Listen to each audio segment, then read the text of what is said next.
Hi, Misha here, and in the past I have shown you this aircraft, the Grumman EA-6B Prowler. This is electronic warfare, anti-radar variant. This is from Hobby Master, and you can still get these today. But one aircraft that I haven't had in my collection until today is the originator of the Prowler, the Intruder. Specifically, this is an A-6E Intruder from 1996. And the reason I haven't had one is currently no one makes an Intruder model in 1/72 scale diecast. However, in the past, Century Wings did. And I did have a number of aircraft from Century Wings and Corgi that I've really wanted to have, and we're waiting for, a store to pick up, find in the back, as it were. And I gave up eventually and just went to eBay and actually had a stroke of quite a bit of good luck. I already showed you the Boeing B-52 and told you that story. So now I'll tell you my A-6 Intruder story. By the way, the final kind of aircraft on my wish list was actually one that Pete from Pete's Collectibles dug up in the back. So I'm happy that I was actually able to give him more business again, but that'll be for another video. Hint, it's Japanese. But tonight we're going to talk about the Intruder, the U.S. Navy's and U.S. Marine Corps' medium attack aircraft strike bomber interdictor from the 1960s through the 1990s. And of course there's always the book Flight of the Intruder. But a pretty iconic aircraft, and really one that was very advanced for its day and time. It had a lot of computer systems, very advanced radar, and it was really the first true all-weather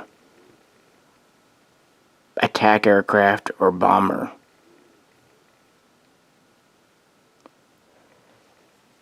So, yeah, we'll talk about it and, revisit a little bit the Prowler 2. Why not? Alrighty, we've got it on the spinny thing, aka my modified cake decorator. The A-6 Intruder was the replacement in the medium attack role for the Douglas A-1 Skyraider, originally known as the AD. A for attack and D for Douglas. There's AD-1 through 4 and whatnot for the U.S. Navy's main naming system. But the Skyraider, while a competent aircraft, it could carry over 8,000 pounds of ordnance standard and up to even 14,000 pounds in certain configurations. Excuse me. It was a piston propeller-driven aircraft, so its maximum top speed was only about 320 to 325 miles per hour. And of course, it was just dated. It was actually developed during World War II and just going into service in 1945. It was used heavily during the Korean War and actually proved itself quite valuable. It was used for bombing missions, strike interdicting missions, and even more importantly, close air support of ground troops. But there was one problem with the AD Skyraider. It was only available for close air support, could only be called in when the weather was favorable. So by 1955, the Navy knew they wanted a new jet that was truly all-weather and also nighttime. Something that could be called upon literally 24/7 with no excuses. So they talked about it in late 1956. They kind of published their general need, and then in February of 57 they published more exact specifications. Obviously it needed to be carrier based, again all weather, meaning it would need a complex radar, targeting system, so on and so forth. And this was of interest to a lot of players. 8 companies would submit a total of 11 design proposals, and it would be your usual suspects, of course. You would have Grumman, you would have Vought, later LTV, you would have Douglas, who had recently had success with their A4 Skyhawk, and you would have a few lesser known ones, or less successful, such as Boeing and Bell. But on January 2nd of 1958, the Grumman proposal, known as G-128, would be selected. And in February, it would be named the A2F-1 Intruder. A for attack, much like AD. 2 because it would be the second one. And F was the factory code for Grumman. And so a team would kind of finalize the design, get the details down. And interestingly, one of the co-leaders of the team, Lawrence Meade, would go on to help Grumman develop the Lunar Lander module, the LIM. And he would also be instrumental in developing Grumman's later F-14 Tomcat, which if you follow my channel here, I'm a fan of. I mean, how could I not be? Anywho, by September of 1959, they pretty much have everything laid out and are ready to go ahead and build a prototype. The Navy gives it the thumbs up, so they set to work.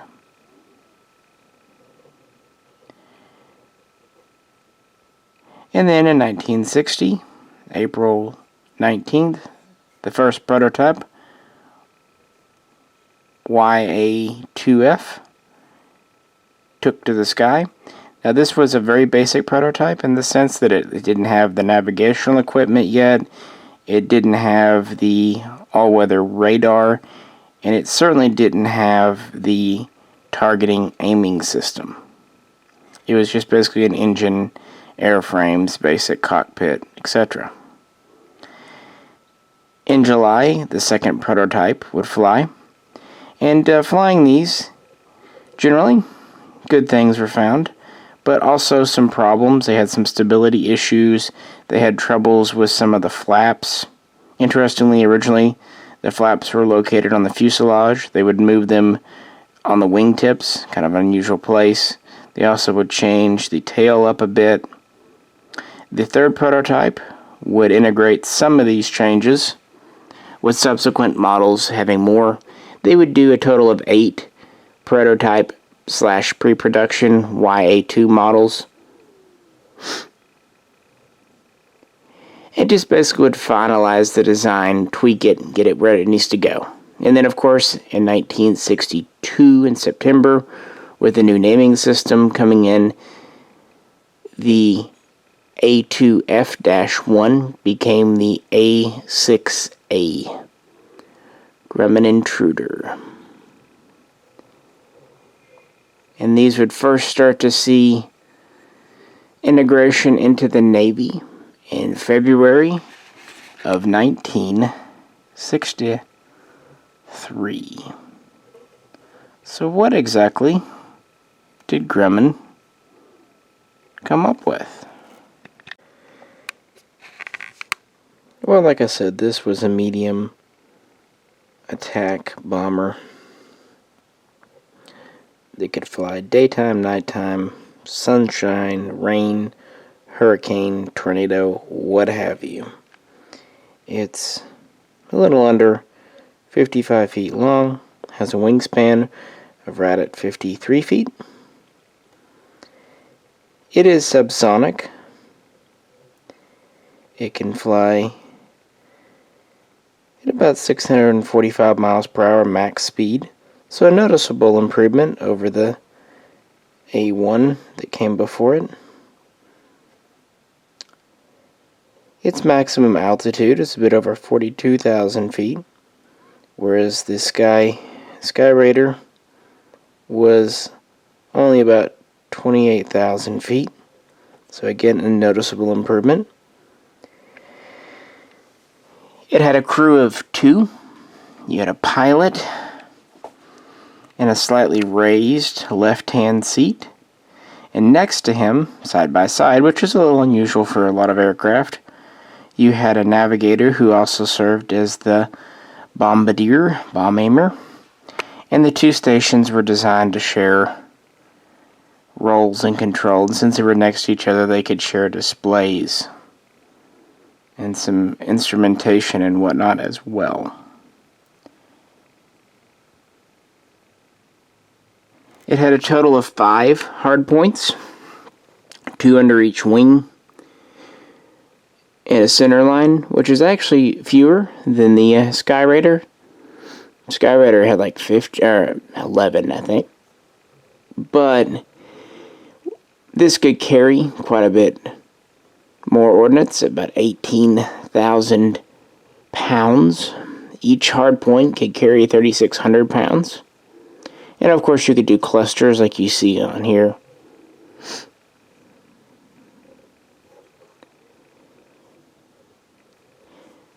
This was introduced into service in 1963.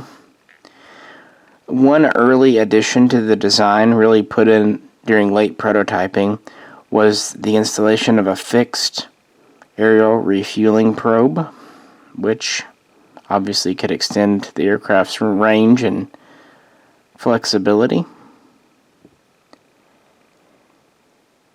It used a very advanced multi-computer system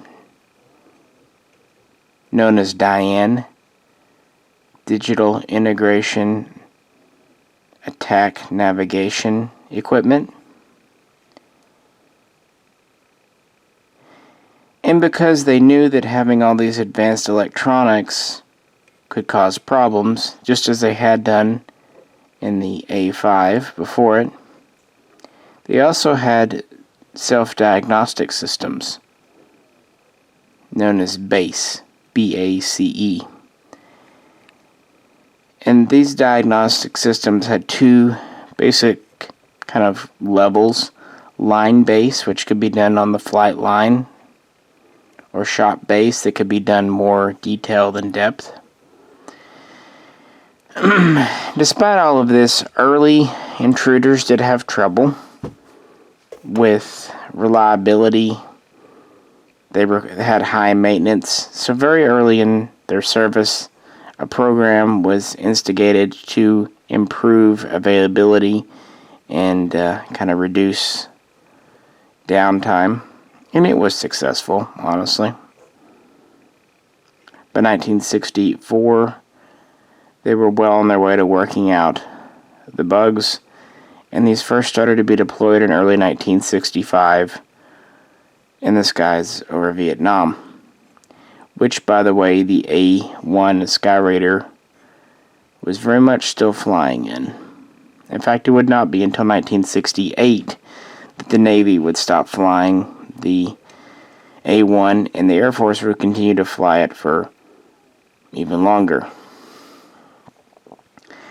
The Intruder was used as for which exactly you'd expect. It was very much useful for its heavy payload, long range endurance. These also could take a beating. It was a very tough airframe.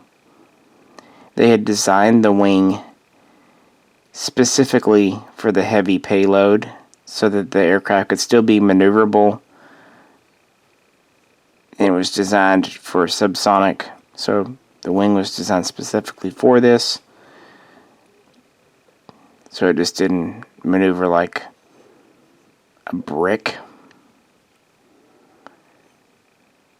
On the other hand, it's somewhat low speed, and the need to fly at medium to low altitudes for the Diane system to work properly did make it vulnerable. And it was not long until the first A-6A was lost in combat in July of the same year, 1965. 84 of these would be lost between both the Marines and the Navy. By the way, the Marines started to use it a short time after the Navy. But whereas the Navy would operate their A-6s off carriers, the Marines would operate them from shore bases such as Da Nang. Most were lost, 56 of the 84, to ground fire, small arms, AAA, what have you. 10 were lost to surface-to-air missile batteries, SAMs, but only a couple were lost to MiGs, and the remaining ones were just lost to accidents and other things. These were escorted early on by the F-8 Crusader, later by F-4s and a few other random fighters. And when escorted, these actually were very survivable. And thanks to their targeting system, they were able to really deliver some munitions quite accurately. Now, the A-6B was a bit of a specialized version. In it, they removed a lot of the all-weather equipment, including the Diane system, and they installed essentially radar detecting equipment, and they became anti-SAM site, and they would attack with missiles on board. These were not all new built, they were actually converted from 6As. This A-6C was another specialized variant, mostly used to try to disrupt the Ho Chi Minh or Ho Chi Minh Trail. They would actually have their night equipment enhanced, including new night-sensitive TVs. They would have a new sensor, but what I think was their coolest addition, they had a new system that could detect the emissions from vehicle engines on the ground. So if a vehicle were driving up the trail, down the trail, they could detect it and target it and boof. Again, these were converted from existing aircraft. Later still, we had the KA-6D, which was a buddy refueling tanker variant. The all-weather systems were again removed, and they took advantage of the Intruder's heavy lift ability, and they would have up to 5 tanks on these, and they would be used to refuel other aircraft, including other A-6 Intruders. Now, a benefit to the KA-6 over other tankers was they were fast enough and maneuverable enough to keep up with other airplanes in a fleet and a attack wing. And then finally, beginning in 1970, a new variant, the A-6E, which this is here, was tested, which was introduced into service at the tail end of 1971. The E was basically just a product improved version all around. It had new integrated computer systems. It replaced kind of several radars with a new multi-purpose radar. It had some airframe tweaks. It had some engine improvements. Basically, they took all the lessons learned from Vietnam and integrated them into the final ultimate strike variant of the Intruder. Many would be new built, some would be converted from A6As.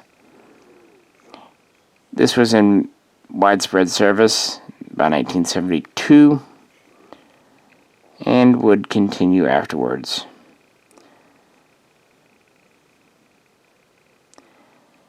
After Vietnam, production would slow at Grumman for the A-6, but it would not stop. In fact, it would continue throughout the 70s and 80s, but at what's known as low-rate production, just, half a dozen a year, just to have, it going and replace attrition, let older airframes be retired. The A-6 would still be critical in the 1980s.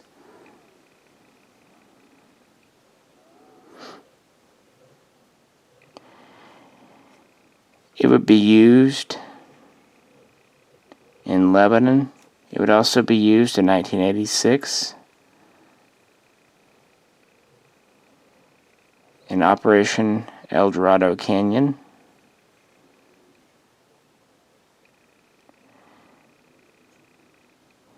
They would even actually convert some of the Navy's light attack squadrons, which were flying the A-7 Corsair, to fly the A-6. And an even new, improved version, known as the A-6F, was planned, and even a couple of prototypes made, but the program was canceled. Instead, they thought the new McDonnell Douglas A-12 Avenger would replace the A-6. And for the interim, they had a life extension program started in the late 80s that added GPS. It added new, improved, more efficient engines. Of course, new, more modern computer systems and avionics. And most noticeable, the metal wing was replaced with a composite wing. So older Intruders were brought in and given this upgrade treatment throughout late 80s into the 90s. And speaking of 90s, the Intruder was used extensively during the first Gulf War, flying over 4,700 missions, both U.S. Navy and U.S. Marine Corps. And this was the Navy's primary delivery system for laser-targeted bombs. It did very well. It was very rugged still. However, 3 were lost during the war. They were shot down. Again, this was flying low, and definitely by the standards of the 1990s, slow. After that war, these were used to patrol and enforce the no-fly zone over and around Iraq. And then in 1993, in April, the Marine Corps would retire its venerable but old Intruders. But the Navy would continue to fly them. In fact, while the decision was taken in 1990 to end production, one final batch of 20 A-6Es with all the newest changes was ordered, and this was fulfilled by 1992. So there actually were some new airframes in service. Of course, these were just mostly replacing older ones. So the Navy was still flying it. It was used in Somalia and Bosnia in 1993 and 94. And when the A-12 was canceled, it gave the Intruder a bit longer lease on life, but its days were numbered. The Secretary of Defense was going through doing budget cutbacks, post-Cold War, and one big push at the time was to downgrade the type, number, and variant of aircraft in naval service. Instead of having specialized aircraft that did one or two roles, they just wanted a couple of aircraft that could do multiple roles. This is why today we ended up having a fleet of all Hornets for a long time, until the F-35 came along. But at any rate, like I said, this model's from a 1996 cruise for the Intruder, and it was really the last deployment. In February of 1997, the Navy too would finally retire its Intruders.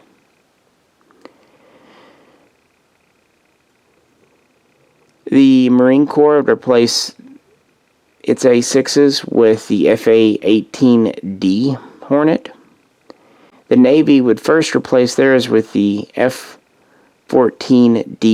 Super Tomcat, complete with lantern targeting pod, but the Tomcat itself was soon for the chopping block, and so this in the Navy would be replaced by the FA-18F Super Hornet, which is fulfilling its role today. In total, a little under 700 A-6s were made. 480 started off as A-6As. The balance were made as A-6Es for the most part. And the others, like I said, were upgraded from there.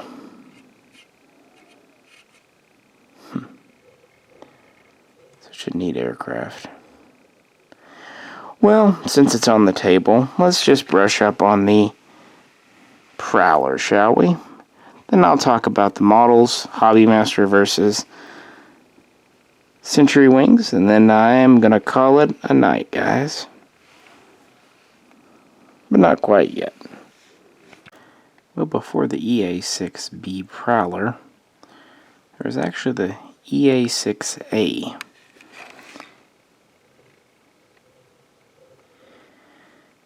Grumman would build 15 new production electronic warfare and a dozen conversions from A-6As. So, for a total of 27 for the Marine Corps, beginning in the mid-1960s. And these would be used by the Marines in Vietnam for jamming and detection, and themselves were pretty much just a basic takeoff of the A-6B itself. But in 1966, Grumman was awarded a contract to actually build a specialized electronic warfare version of the Intruder, which was flown in 1968 for the first time. Was introduced to the 1st Carrier Squadron in 1971 and began to be deployed in 1972 to Vietnam, meaning it was used for about the last year and some change of the war. And these were used in Vietnam to support other naval strike missions as well as assist B-52 bombers. Wingspan is about the same, 53 feet, but we have a stretch fuselage. The EA-6A had the pilot And instead of a navigator bombardier, it had a navigator electronic systems officer. But only one, and the electronic gear of the day was pretty manually intensive, so when they made the EA-6B, they added 2 more seats for a total of 3 electronic officers, although on some missions there would only be 2. And to accommodate the 2 new guys, they stretched the fuselage from just under 55 feet to right at 60 feet. They also added the electronics bulb on the back of the tail.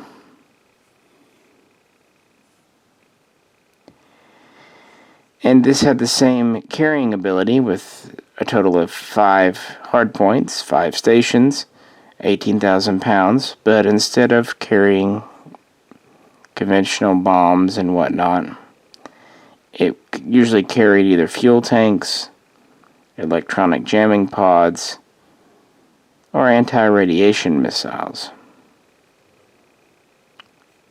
This would continue to see use, of course, through the 1980s, just as the Intruder. In 1983, these were deployed to support the invasion of Grenada. They were also used again in 1986 in Operation El Dorado Canyon. And both the Marines and the Navy would use them in 1991 Gulf War. And when the Intruder was being retired out in the 90s, the Prowler here was still very much in service. In fact, after the Air Force retired their EF-111 Ravens, this was the only electronic warfare aircraft not only in the Navy, but in the entire services. So a lot of these were used to support Air Force operations in the early 21st century. A total of 170 would be built, with the last airframe turned out in 1991. And really by 2001, of those, 128 were still in active service. They had, of course, gone through many upgrades. The first wave of upgrades was in 1973 and then through the 80s. And there was actually a kind of a third wave planned for 1995, but in the same budget cuts that impacted the Intruder, this final wave was canceled. It really wasn't until the EF-18 Growler, the electronics version of the Hornet, came around that these started to be replaced in the Navy around 2008, 2010. And they would finally put the last cruise for the EA-6B in 2014, officially retiring it the following year. But the Marines would hang on to their Prowlers until just under a year ago. The Marines did not officially retire theirs until March of 2019, meaning these were used in, current situations, like, for example, that occurring over in Syria. Of course, they were also used during the Second Gulf War, and so on and so forth. So a very long-lived design, in some ways even more so than the Intruder itself. One thing I forgot to mention, because it was never used, of course, thankfully, much like with the A5 and A4, the Intruder was capable of delivering a nuclear weapon. Like the A4, it used the labs system. It used what was known as over-the-shoulder toss bombing.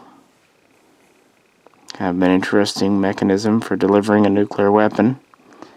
But of course, in reality, it was just used for conventional ordnance, iron bombs, laser-guided, and it too could have anti-radiation missiles.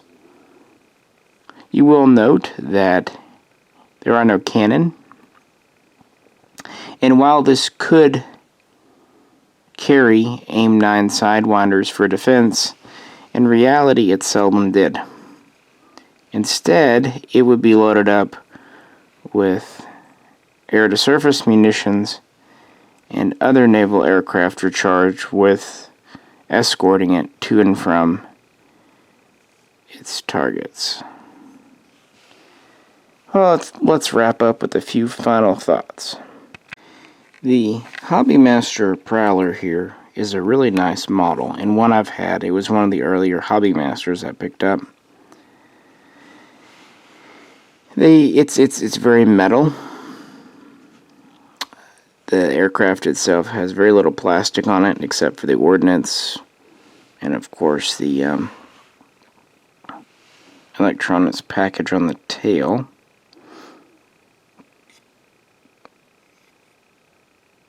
But otherwise very metal. Gear up or down.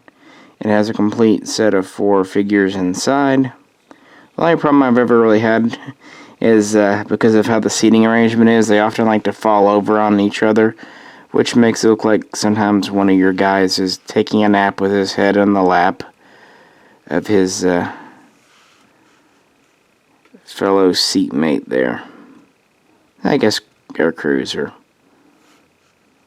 close. But it's, how nice this model is. It always made me want a true Intruder. Plus I just always thought the Intruder was kind of cool. Plus it's a little bit sleeker design and more armed up.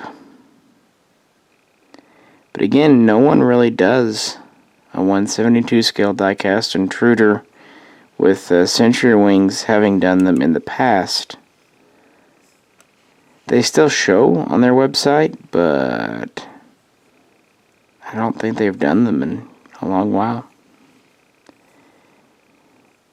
Now, Century Wings tooling for these and look very Hobbymaster. You have opening canopy, crew figures in or out, gear up or down. The way the ordnance plugs in is a very similar slotting system. And likewise, it is a very metal, very heavy aircraft. The stabilizers move too, which is kind of neat. They even have little positional notches.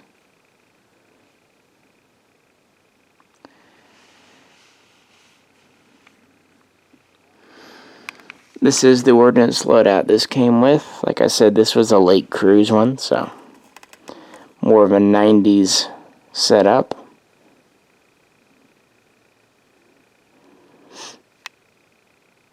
Two guided missiles, air to surface, and a rack of, looks like 6 bombs on each side. And both of these do something that I really like. Where the stand does plug in the middle, it's the slot kind. It's not the kind where the plane sits on the stand. I like the slot kind because it's very secure. And they also run it through the center. This one has a jamming pod in the center, and this one has an external fuel tank. They give you 2 tanks, one that plugs in as normal, one though that just has a hole in the middle that lets the stand go through it and up into the plane. I really like when models do this. Again, it's very secure. It also means you have something on your center station. Unfortunately, you really can't do this if whatever you're putting on the center station is too thin for the stand to pass through. So you typically just see it with fuel tanks, sometimes larger bombs. I wish Hobbymaster did it more often, and I really wish Corgi did it.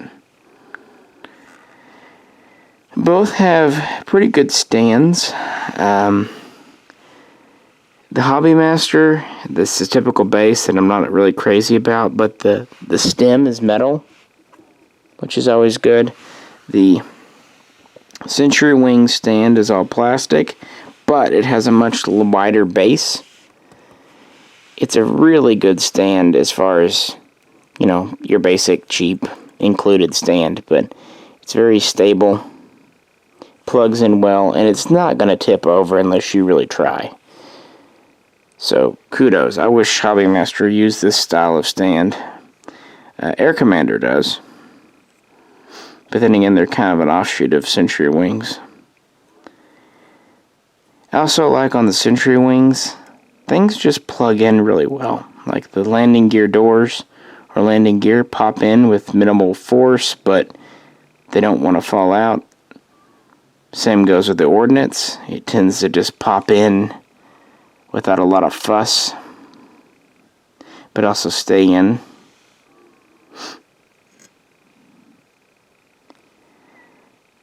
Yeah, I wish they would do more.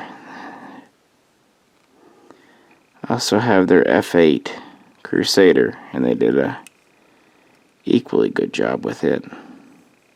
Kind of tempted to pick up one of their F14s, but I really don't need another F14. This model I actually bought from the UK, because the ones in the US were just a little more money than I was willing to spend. And also, as it turns out, that UK store had another aircraft I've been wanting, a Corgi B-57,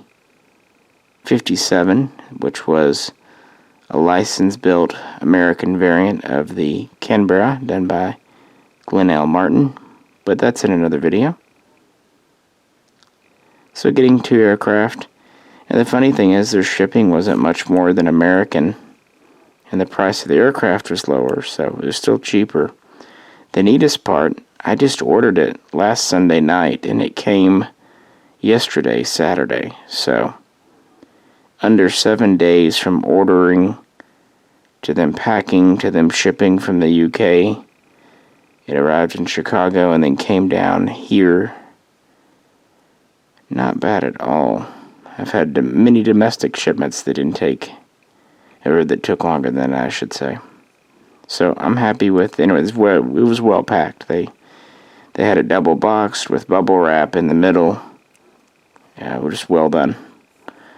So at least they treated an out of production model with some respect, and it was not damaged, nor was my American Canberra. So I'm happy I finally have an example. This kind of completes my Navy fleet. The iron tadpole, or the drumstick, as some say it was called.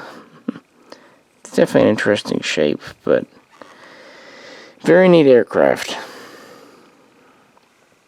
Kind of makes you wonder why Hobbymaster doesn't do an A-6 version, while they only do the EA-6, but yeah. I'm sure I'll revisit this in other videos. That'd be fun one day to kind of lay out the attack series, A1, A4, A5, A6, A7, etc. Maybe one day I'll get around to doing that. But for now, I just wanted to show you this one. If you have any questions, please do post them below. And if you could, like, share, and subscribe. This is Misha, and I'll catch you very soon next time.